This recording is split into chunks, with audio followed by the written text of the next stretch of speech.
Thank you, Mr. Chairman. And let me just echo what Senator Moran was saying about the COPS grants, particularly in states like New Hampshire, where we have no sanctuary cities. It's very onerous for us to be affected by these rulings. I want to go back to your comments about the 4 reasons that you intend to redact portions of the special counsel's report. The 4th one was information that would unduly infringe on the personal privacy and reputational interests of peripheral third parties. Does that mean that you will redact information to protect the reputational interests of the President? No. I'm talking about people in private life. Okay. Not public office holders. Thank you. News just broke today that you have a special team looking into why the FBI opened an investigation into Russian interference in the 2016 elections. I wonder if you can share with this committee who's on that team, why you felt a need to form that kind of a team, and what you intend to be the scope of their investigation. Yeah, as I said in my confirmation hearing, I am going to be reviewing both the conduct of intelligence activities directed at the Trump campaign during 2016. A lot of this has already been investigated, and a substantial portion of it has been investigated and is being investigated by the Office of Inspector General at the Department.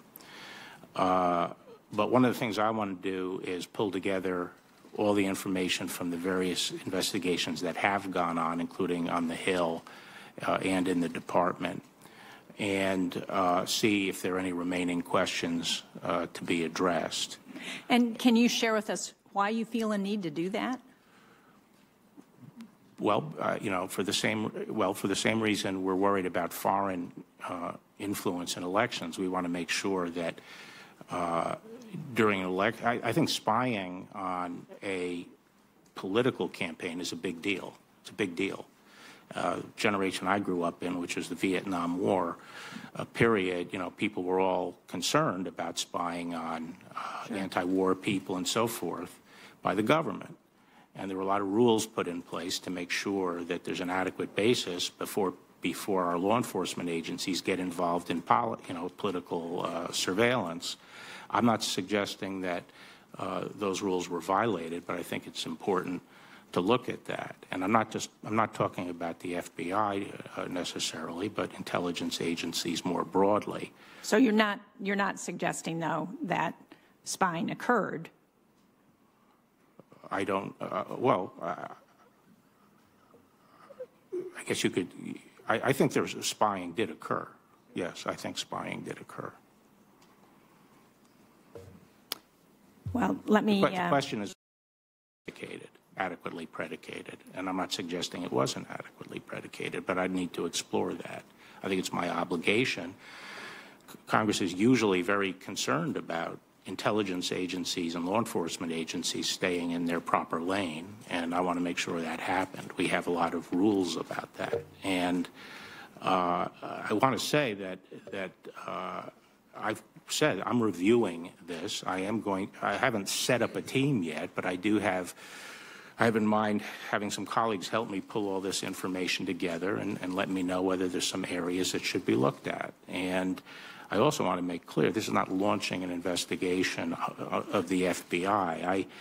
Frankly, to the extent there were any issues at the FBI, I do not view it as a problem that's endemic to the FBI. I think there was probably a failure among a group of leaders there at the upper echelon, and so I don't like to hear attacks about the FBI because I think the FBI is an outstanding organization, and I think Chris Wray is a great partner for me. I'm very pleased that he's there as the director, and if it becomes necessary to look over some former officials' activities, I expect that I'll be relying heavily on Chris and work closely with him in looking at that information. But that's what I'm doing. I feel I have an obligation to make sure that government power is not abused. I mean, I think that's one of the principal roles of the Attorney General. I certainly agree. I think we all have an obligation to ensure that government power is not abused.